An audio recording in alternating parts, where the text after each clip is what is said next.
Bonjour et bienvenue au balado Les Exportants, une initiative de Carrefour Québec International. Mon nom est Catherine Gervais, directrice générale, et aujourd'hui j'ai la chance de rencontrer ma collègue Roxana Géraldez qui va nous parler des marchés d'exportation en Amérique latine.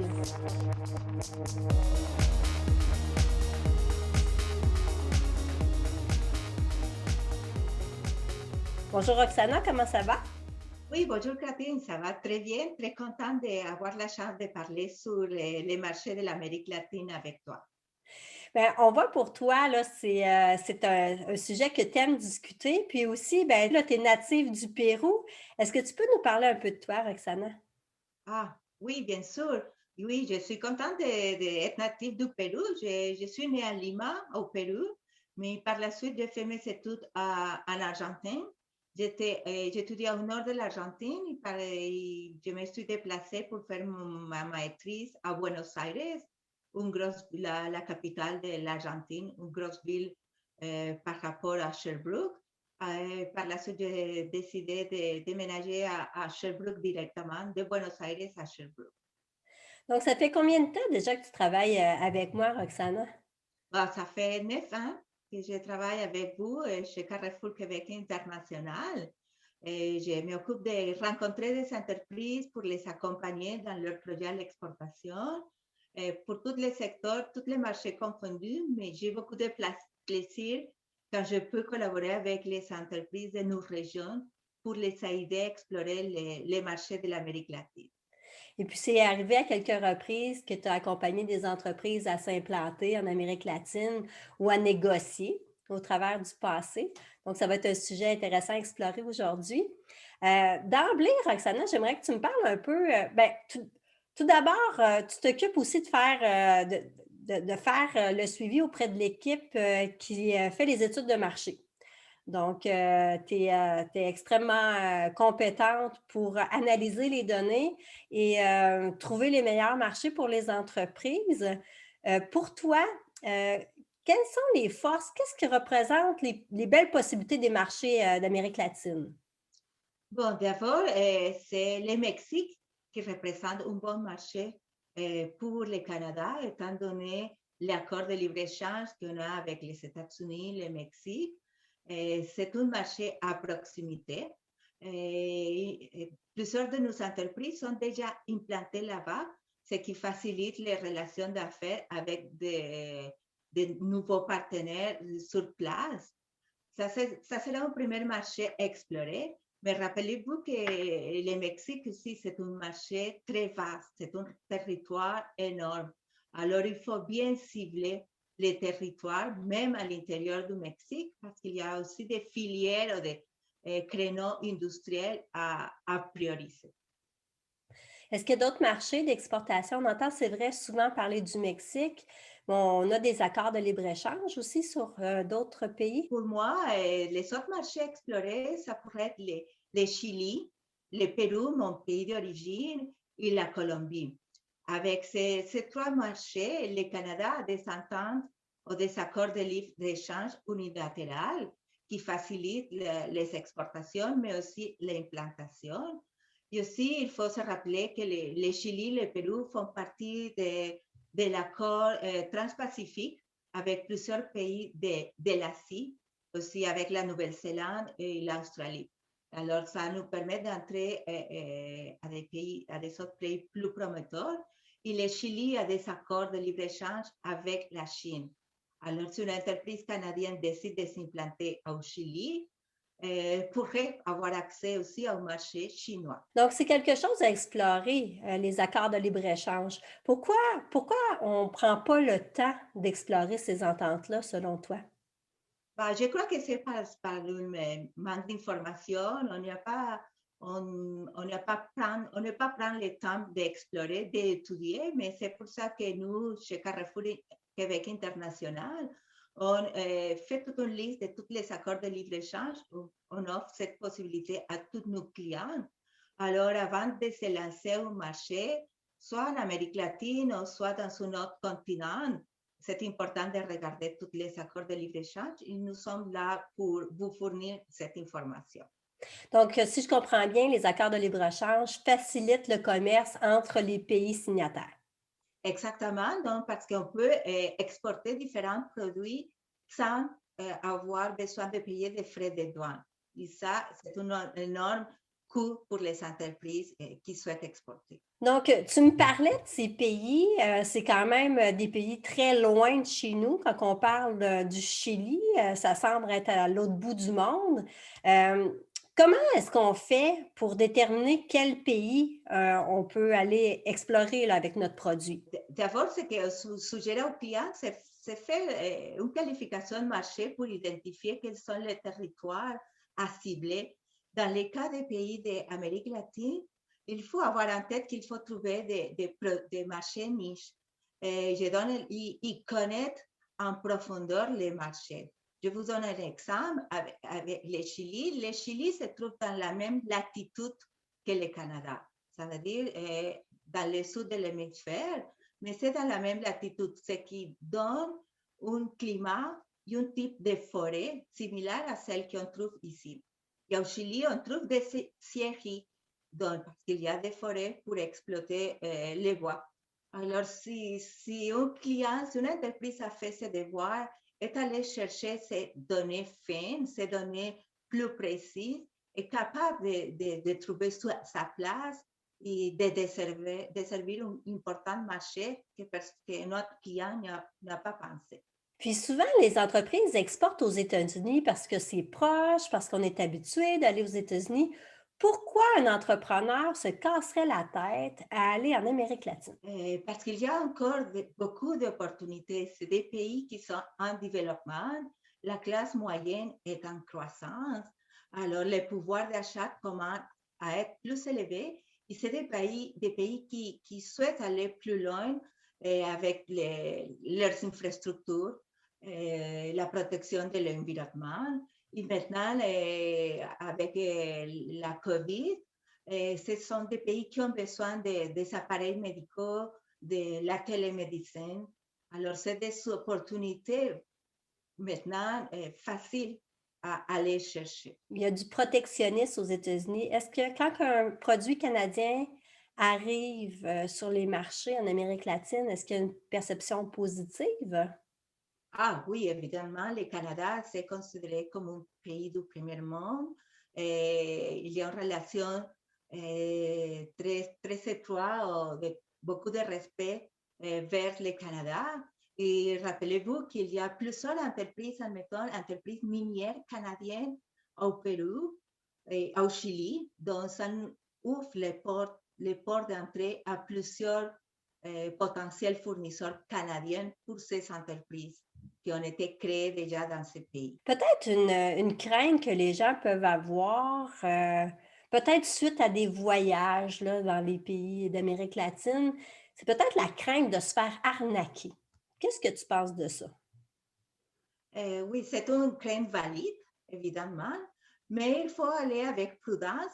C'est pour ça qu'on suggère de trouver une personne sur place qui va représenter les clients, mais les accompagner. Et entretenir, le principal en Amérique latine, c'est entretenir la relation d'affaires. Faire beaucoup de voyages, beaucoup de visites. Et aussi, vous serez invité à participer à des rencontres familiales, de l'affaire culturelle, de faire affaire avec l'Amérique latine, où les affaires et la famille se mélangent. Alors, il faut accepter des invitations que des fois on peut trouver différentes, mais qui sont des activités en famille où les liens vont s'approcher entre les clients et les partenaires latino-américains.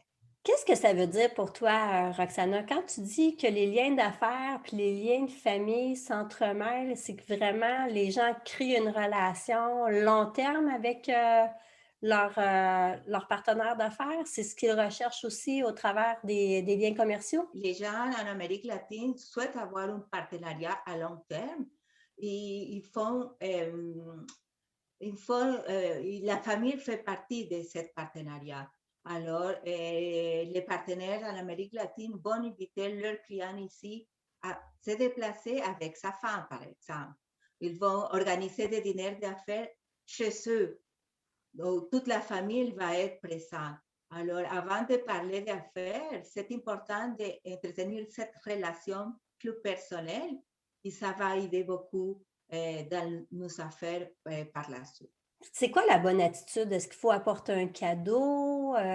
Comment ça fonctionne, là, quelqu'un qui commence à développer des relations d'affaires en Amérique latine? Donc, la première affaire, c'est connaître très bien les équipes de soccer. Donc, les gens en Amérique latine sont très fiers du soccer. Je dirais que c'est une des seules choses que tous les pays de l'Amérique latine ont en commun. C'est pas parce qu'on parle la même langue qu'on a le même type de culture, mais ce qui nous relie ensemble, c'est le soccer.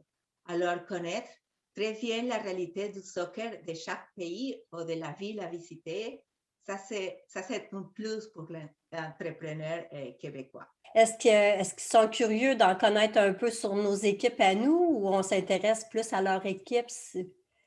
Oui, bien sûr, ils vont être intéressés à connaître comment est-ce que quel est le sport national ici au Québec, comment est-ce que ça fonctionne. Ils vont poser beaucoup de questions sur la réalité du Canada. Peut-être ils vont avoir le désir de se déplacer aussi pour connaître où se trouve l'entreprise client. Oui, les gens sont très curieux, mais sont aussi très fiers de partager leur costume. OK. Donc, si on se fait inviter à un souper, on accepte. Ah oui, oui, oui. Un match de soccer, on accepte. Mais bien honnêtement, moi, si je devais développer un marché d'Amérique latine, à ma première rencontre, j'aurais pas tendance à apporter avec moi toute ma famille. Est-ce que les gens devraient, dès les premières fois, y aller en famille?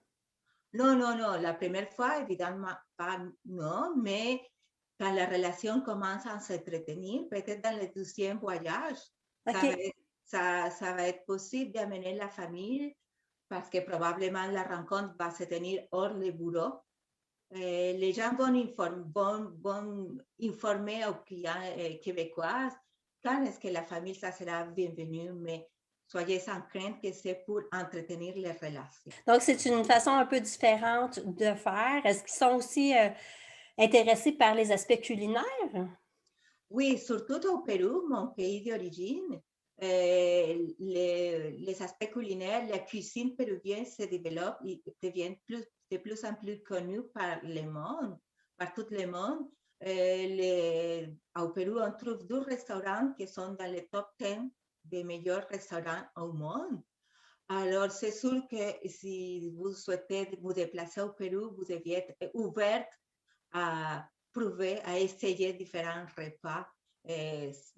Là-bas, il y a 5000 types de variétés de pommes de terre. Alors, vous aurez la chance de goûter à toutes ces variétés dans différents mets péruviens. Et ça, c'est vraiment une fierté nationale. Alors, c'est très recommandable d'accepter ce type d'invitation et goûter à toutes les mets qui seront offertes. C'est quoi quelles sont les opportunités au Pérou, les opportunités d'affaires? Bon, le Pérou a 3 régions très bien définies. On a toute la côte à côté du Pacifique, les centres, que c'est l'altitude où se trouve Machu Picchu, et l'Amazonie, que c'est plus la forêt amazonique. Pérou se développe davantage avec le secteur agroalimentaire. Si vous regardez au Costco, il y a plusieurs produits péruviens qui avant étaient impensables de les avoir au Pérou, comme les mûres. Alors, Pérou, c'est ça l'avantage du Pérou, c'est tout le secteur agroalimentaire. Est-ce que c'est à cause de notre accord de libre-échange qu'on peut voir de plus en plus de produits péruviens dans nos Costco? Oui, bien sûr, c'est à cause des accords entre le Pérou et le Canada, mais aussi à cause de l'avancement technologique du Pérou. Les pays, les entreprises au Pérou ont investi beaucoup d'argent dans le secteur agroalimentaire. Alors, ça, c'est des avantages pour nos entreprises dans le secteur de conservation d'aliments, des emballages, des machines pour faciliter la récolte des produits ou l'emballage et la transformation des produits. Là, on parle d'approvisionnement. On va chercher des fruits frais au Pérou, ben, en fait, surgelés, mais est-ce qu'ils ont des besoins? Quels sont leurs besoins? C'est de la machinerie plus que nos produits à nous? Oui, ça sera plus la machinerie canadienne pour l'emballage, pour l'aspect technologie de la transformation alimentaire. Donc, ça, c'est l'avantage concurrentiel du produit québécois au Pérou. Une autre question que j'ai, tu as accompagné un de nos entrepreneurs dans ses rencontres de négociation. Si ma mémoire est bonne, c'était pour la Colombie. Est-ce que c'est bien Oui, ça? oui, exactement. Lors d'une mission commerciale en Colombie, nous avons rencontré plusieurs firmes d'ingénierie intéressées par les produits développés par notre client ici basé à Sherbrooke.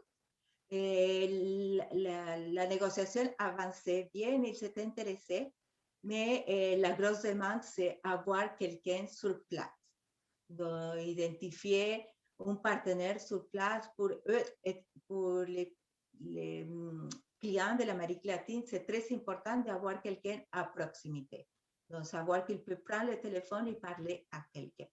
Donc, ça, À quelqu'un dans sa langue? Est-ce que oui, dans c'est... quelqu'un dans sa langue et qui peut répondre rapidement. OK.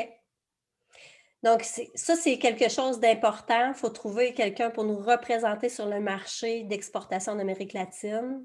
Oui, exactement. Et pour ça, on peut compter, on peut faire affaire avec les ambassades du Canada dans les différents pays. Le Bureau du Québec, ça peut aussi nous aider.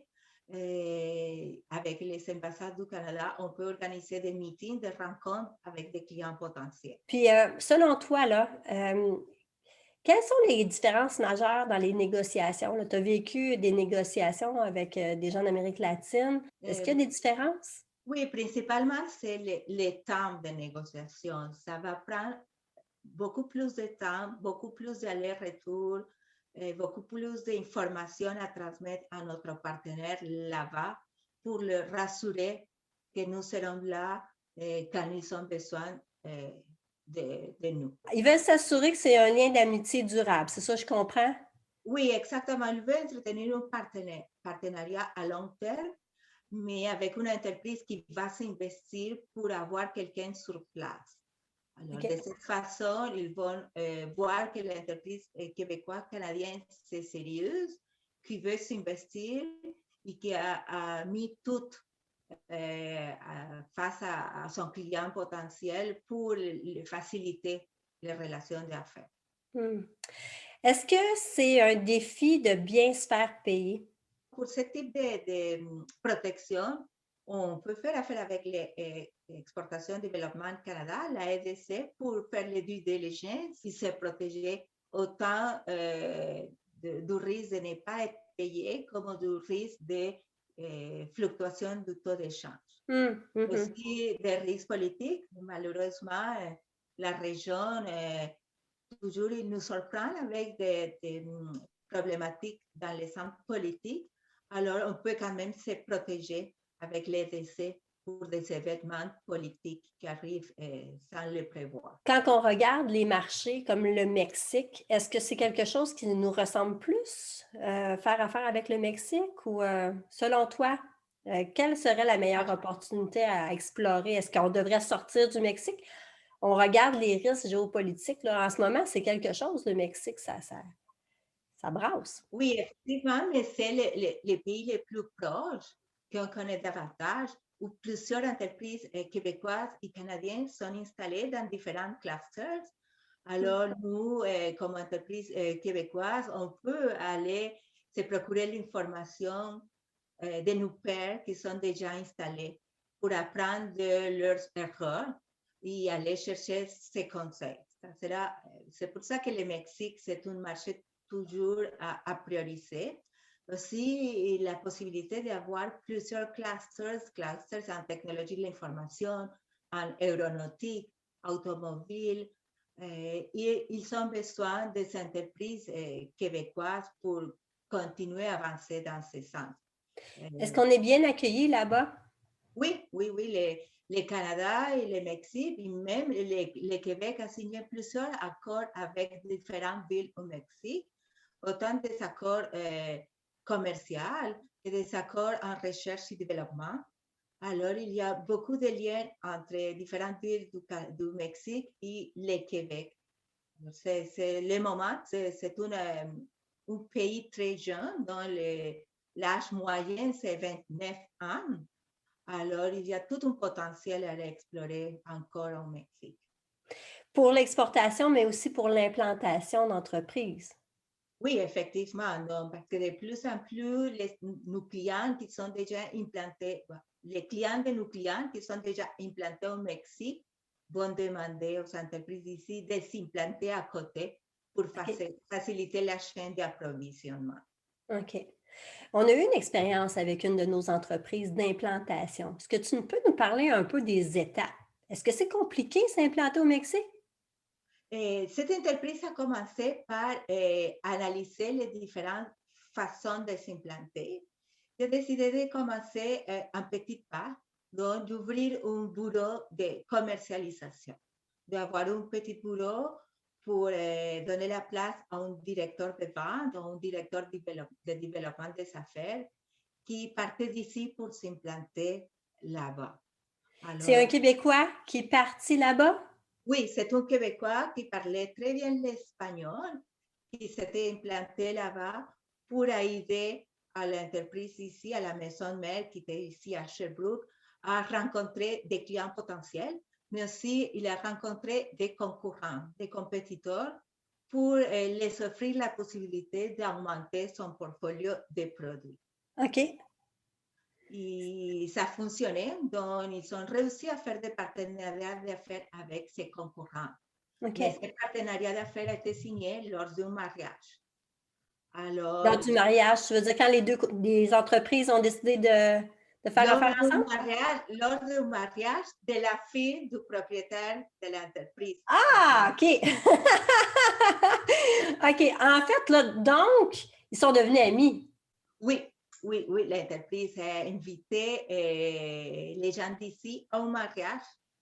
Le propriétaire de l'entreprise invitait à nos clients ici au mariage de sa fille. Et à ce moment, c'est qui s'était conclu l'entente de partenariat. Ça, c'est un bon exemple. On va prendre cet exemple-là. Là. Nous, toujours pressés, ça ne doit pas être une bonne idée d'arriver au mariage en disant je vais signer enfin mon contrat. Donc, c'est arrivé, il s'amusait, il s'attendait à rien, puis bang, l'offre est arrivée sur la table pendant le mariage, c'est ça? Oui, c'est ça, c'est décidé de façon spontanée. Et par la suite, la paparazzi, la documentation, les contrats ont été envoyés par la suite. Mais la décision et la discussion a été faite pendant le mariage. C'est intéressant. Oui, Donc, il ne faut surtout pas, faut prendre le temps de bien connaître les gens avec qui on veut faire affaire et surtout s'amuser au travers de ça. On peut pas faire à semblant d'avoir du plaisir, là. Donc, non, c'est une expérience humaine aussi quand on commence à développer ces marchés-là. Ça doit être très plaisant. oui, exactement, parce que c'est pas seulement le côté affaires qu'on va connaître, on va explorer, on va être capable d'explorer des autres aspects, les aspects culturels, la vie en famille, les aspects culinaires, les aspects exportifs. Alors, ça donne ça nous ouvre la tête vers des autres pays, des autres cultures.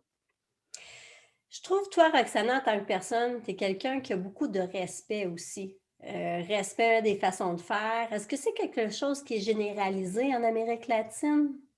Ce respect des procédures ou en fait cette droiture dans la façon de faire des affaires ou de travailler en équipe.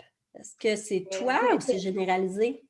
de plus en plus, les gens ont une tendance à avoir un comportement comme ça. Les gens ont bien compris que c'est le respect des contrats que c'est important, le respect vers les autres, mais il y a encore du chemin à faire. Hmm. Alors, c'est pour ça que c'est important de valider avant de signer un contrat, de poser les bonnes questions, de parler à des autres clients, à des autres entreprises qui sont déjà implantées là-bas, de parler aux organismes comme le Bureau de Québec, Investissement Québec, faire affaire avec nous pour valider certaines affaires, faire les bonnes due diligence. Parce que c'est pas tout le monde qui a beaucoup d'éthique, c'est ça, je comprends? Euh, Mais c'est un peu comme ça partout. oui, exactement. Donc, il faut faire attention, il faut faire aussi attention qu'en dépendant du marché ou du secteur, les gens pourront demander certains cadeaux ou enveloppes. Alors, il faut aussi s'attendre à ces mises aventures, mais on peut le dire clairement que le Canada est signataire d'un accord qui empêche les entreprises d'avoir ce type de comportement qu'on est regardé de près par nos parties prenantes ici au Canada. Mais il faut s'attendre à ce type de questionnement. Toi, Roxana, là, quand tu as grandi au Pérou, tu as étudié aussi en Argentine, donc ça te fait une belle expérience de vie. Qu'est-ce qui t'a marqué le plus dans ces expériences-là, là? Par exemple, en Argentine, tu devais regarder un petit peu le monde des affaires. Qu'est-ce qui est différent de chez nous? C'est différent le respect, comme tu as mentionné tantôt, la parole, le respect pour les contrats. Donc, ça, c'est la différence, le respect pour notre parole. Donc, ici, si je dis que je vais finaliser mon mandat telle date, les gens peuvent être assurés, mes collègues de travail peuvent être rassurés que ça se fera comme ça. Oui. Et en Amérique latine, malheureusement, il n'y a pas des fois de respect pour nos paroles. Alors, c'est ça qui peut être différent. C'est ça qui m'a choqué le plus. Le respect et le respect de la propriété privée aussi, et aussi le respect de l'espace personnel. Qu'est-ce que tu veux dire, le respect de la propriété privée? Le respect des contrats. Donc, ici, ça sera impensable que le gouvernement prenne l'argent de notre REER, à différence de l'Argentine qui a pris l'argent de nos REER pour l'utiliser dans les dépenses publiques. Ah, OK. Oui, c'est quand même un choc. Mais quand on parle des risques des instances gouvernementales là, qui pourraient peut-être tirer profit de certaines... Comment est-ce qu'on peut faire pour bien s'informer et se protéger de ça? D'abord, vous deviez contacter Carrefour Québec International. Donc, il nous fera plaisir de vous informer la situation géopolitique, la situation économique de chaque pays, quels sont les avancements dans les aspects de respect et protection des actifs, la protection des devises aussi. Alors, on peut vous sortir tout un bilan pour chaque pays pour vous aider à prendre une décision. OK. OK. Et puis, selon toi, là, Roxana, si on avait une initiative à prendre, là, à amener un groupe d'entreprises dans un pays d'Amérique latine, là, lequel représente le plus d'intérêt à l'heure actuelle? Ça serait le Mexique où c'est proche. On a beaucoup d'opportunités de différentes filières clés et on a un accord de libre-échange. Donc, ça sera le marché exploré en premier lieu. Par la suite, je dirais la Colombie, le Chili et le Pérou, mais pas les trois simultanément. Donc, on devrait choisir un territoire à la fois. Probablement la Colombie, qui se développe beaucoup dans la filière automobile. OK. Un peu comme le Mexique. La filière automobile est bien développée là-bas, donc c'est un peu sur le même style, la sous-traitance, être capable de construire. Oui, exactement. À Medellín, à Cali, on trouve des grosses grappes industrielles dédiées au secteur automobile. Alors, ça sera une opportunité pour nos entreprises qui sont déjà des connaissances de ce secteur. Ici, il y a beaucoup d'entreprises qui se spécialisent dans ce secteur. Alors, ça sera une opportunité pour aller là-bas. Moi, mon expérience personnelle là, avec les gens d'Amérique latine, pour en avoir côtoyé beaucoup au travers de Carrefour Québec International et de ma vie personnelle, au travers des études, entre autres, ça a toujours été très positif. Donc, c'est tout le temps des belles relations. Comme toi, Roxana, je trouve que tu es une personne extrêmement fiable. Et les autres personnes avec qui j'ai travaillé, c'était toujours une belle relation. Donc, je me dis que ça doit être quand même une bonne partie de la population qui est honnête et qui veut travailler avec les Québécois.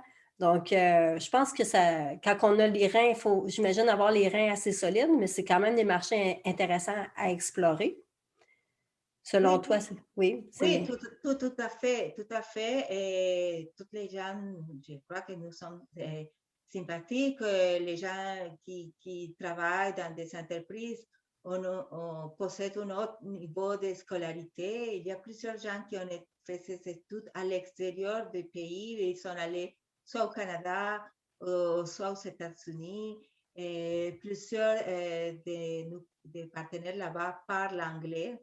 Alors, c'est facile de communiquer dans ces salles en Amérique latine.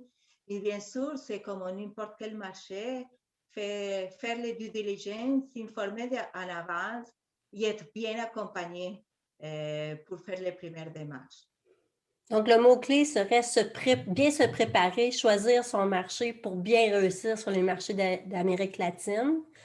Nous, aujourd'hui, on se rencontrait parce qu'il y a une nécessité pour les entreprises québécoises de diversifier leur marché d'exportation. Il faut aller explorer les marchés, en découvrir d'autres, pas seulement rester aux États-Unis. Et il faut aller un petit peu plus loin. Donc, je te remercie beaucoup, Roxana, pour notre rencontre. Merci à toi, Catherine. Bon, quand tu veux, on pourra continuer à parler de l'Amérique latine. C'est un plaisir. Merci. Si cet épisode vous a plu, partagez-le avec un ami. Nous serions reconnaissants si vous pouviez noter et évaluer notre série sur Apple Podcasts, Spotify ou à l'endroit où vous écoutez vos balados. Votre recommandation et vos commentaires aideront les auditeurs à nous trouver aussi. Merci!